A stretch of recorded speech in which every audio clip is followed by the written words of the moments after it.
Hello everybody, so I'm here today to talk to you about a show that I've been watching. That's right, we're venturing out of the world of books. Even though I promise I will have a Friday Reads recommendation up for you this Friday, my footage got lost last Friday and I didn't have time to refilm.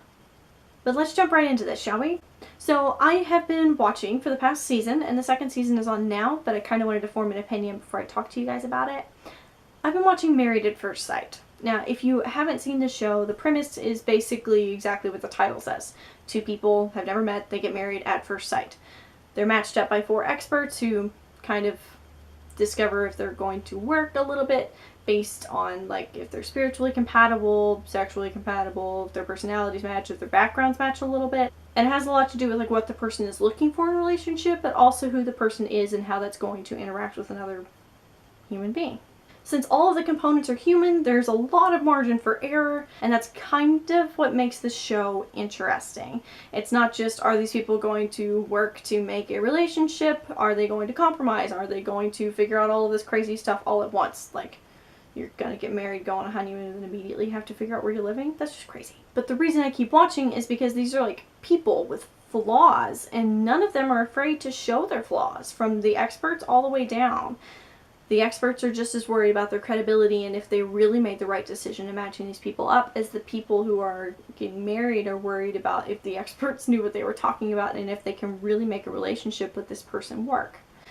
And it's interesting because they tend to all be from, like, the same general working city. They're all in or around New York, and yet they never would have crossed paths because there's so many people in New York and they can't seem to find the right person even with all of this searching. So naturally, curiosity got me watching, people kept me watching, and now I'm kinda hooked. And I don't think I'm hooked as much because I think the process is a good idea, because I think there are a lot of logical fallacies with this, and not just because I'm not really sure entirely about the credibility of the experts, much less how sane the people are that are choosing to do this on national TV. But the entire process is really, really interesting, and I'm so hooked and so invested in it because the more that I watch it, the less crazy it seems. I think I'd definitely be in the camp of, like, the two sides of the family. There's one that supports, and there's one that's like, you crazy. I'd probably be in the supportive category. I don't think I would do it, but I'd be in the supportive family category. Because, you know, as much as people complain about millennials not dating anymore, we kind of don't have time to date anymore. We're all too broke and working too many jobs to figure out what we're supposed to be doing next, much less how we're supposed to do that next with somebody else. And that's not true for everybody, but I think it's true for more people than I would like.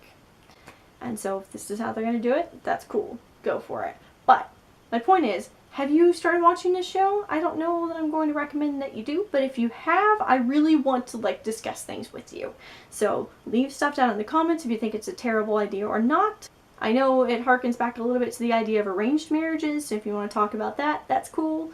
If you could think of any books that are not in the super cheesy category where relationships began kind of like this and it completely worked, let me know.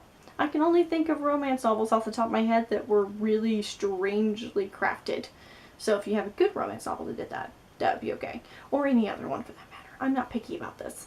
I just kind of want to see if this was explored in fiction at all, and if not, why not? I feel like this is a crazy lots of questions and no answers video, but basically I started watching this show, I think I kind of like it, and I feel kind of weird about the fact that I like it because I would never do it in real life.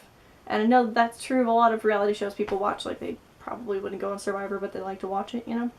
But I'm not into reality shows at all either, so this is weird, and I just want to know if anybody else has been captivated or thrown into this, like, weird camp of people that watch Married at First Sight.